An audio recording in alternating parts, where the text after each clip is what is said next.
Kaya pag open yan, hindi gagana ang PWM para i-drive dito.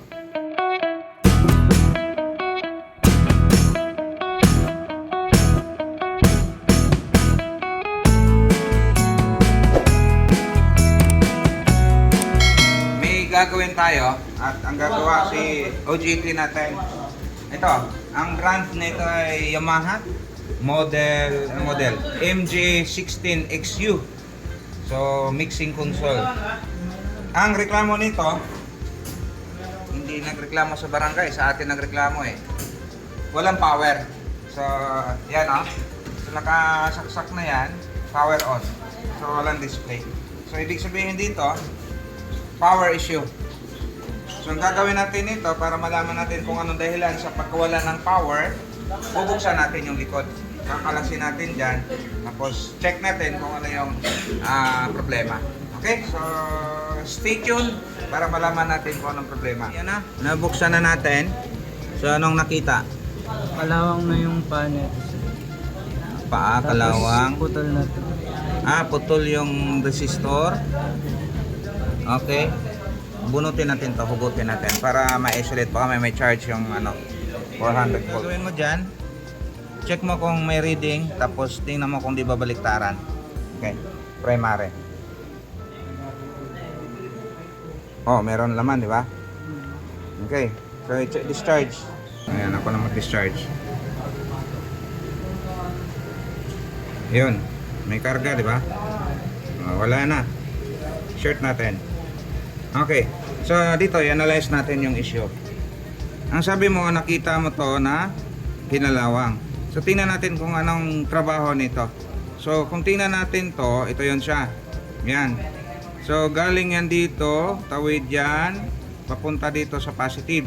So ibig sabihin, konektado yan sa supply na 300 volts, tawid dito, may resistor siya, yon sa ilalim. Tapos tatawid siya papunta dito, yung resistor na putol, patawid dito, papunta sa filter. Okay, may filter.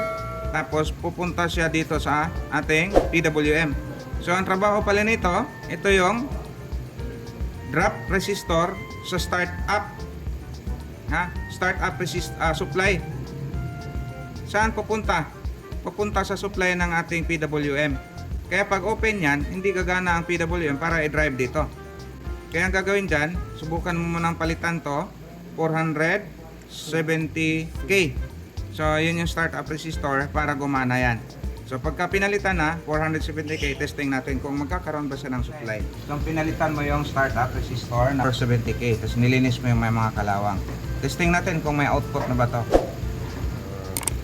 Power on. Tingnan natin kung may output. Nung nagpalit ka, so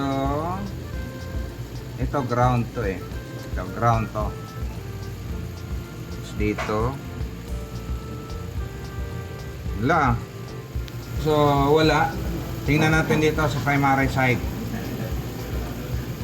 kung pumasok ba ang tester. So dito check natin kung may pumasok ba ang 300 volts. Hindi. Ayun, buhay. 300. So ngayon, ang chinek mo, tingnan nga natin yung startup filter. Kung meron ba siyang supply. Ito yun eh. Ayan yung capacitor na yan.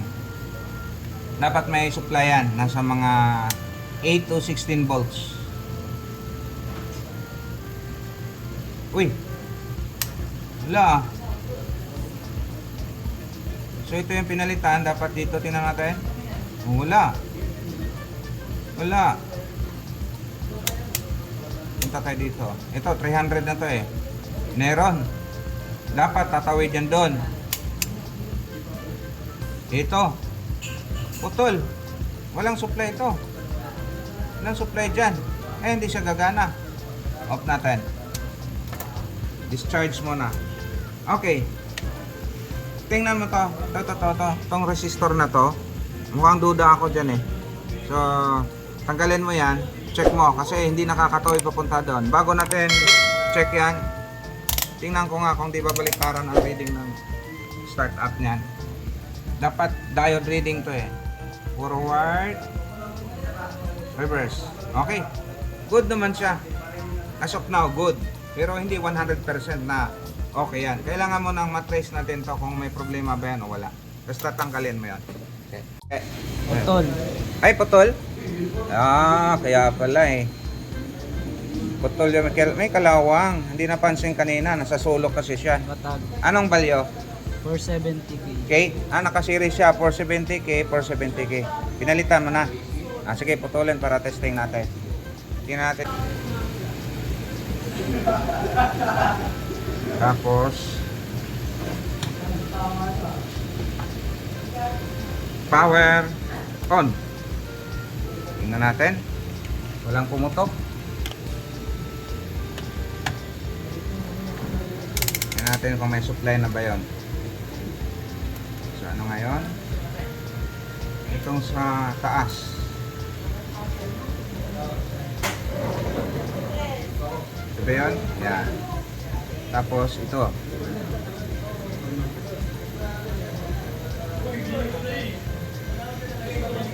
Yun, meron na.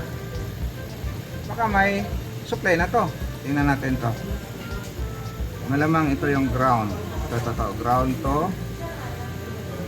Tingnan natin to. Wala. Ayun, meron na. So, ibig sabihin, gagana na to ngayon. So, ang problema niya ay dalawang 470 startup resistor para sa PWM supply. Okay? Tingnan natin. Off muna. So, para sure tayo, lagyan natin ng load. Ingatan na hindi mag-short yan sa bakal. Kasi pag nag-short yan, di putok agad yan.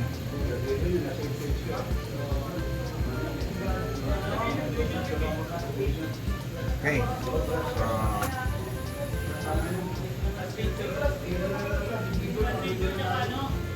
yan. Power on. Natin. Ayun. Buhay na oh. So may mga ilaw na yung controls niya. Ito, may LED display na sa 7 segment. Okay. Ayos na. So, gumana na siya. May output mo siya at yun, may power. Kasi ang issue nga nito, power. Wala naman tayong problema, wala naman silang issue doon sa controls, hindi yung power lang. So, okay na. So, napatugtog na natin to. Na-mic test ko na. Ayan, narinig nyo, nag-mic na ako. I-observe na lang natin to, tapos release na natin.